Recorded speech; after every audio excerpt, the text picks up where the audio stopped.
बिस्मिल्लाहिर्रहमानिर्रहीम। अस्सलाम वालेकुम। I am Amna Naushad. Hope you are doing well. आज का हमारा टॉपिक है कि बीवी का शोहर की जायदाद में कितना हिस्सा होता है। जैसा कि हम सब जानते हैं कि बाप के मरने के बाद उसकी विरासत में बेटे के 2 हिस्से होते हैं और बेटी का 1 हिस्सा होता है। लेकिन आज का हमारा टॉपिक है कि बीवी का उसकी जायदाद में कितना हिस्सा होता है। अगर बीवी की औलाद है तो उसका कितना हिस्सा है, और अगर औलाद नहीं है तो उसका कितना हिस्सा है। अगर बीवी एक है तो उसका कितना हिस्सा बनता है, और अगर एक से ज़ायद हैं तो कितना हिस्सा बनता है।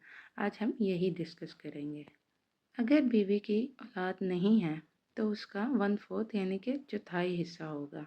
फॉर एग्ज़ाम्पल के शोहर के 10 मरले थे तो उसमें से उसका चौथाई हिस्सा 2.5 मरले बन जाएगा। या उसके पास अगर 10 लाख थे तो उसके 2.5 लाख होंगे। और अगर उसकी औलाद है तो उसका 8वां हिस्सा होगा। यानी कि अगर उसके 10 मरले थे तो 1.25 मरले उसका बनता है हिस्सा, और जिस तरह 10 लाख थे तो 1.25 लाख बीवी के हक में आएगा।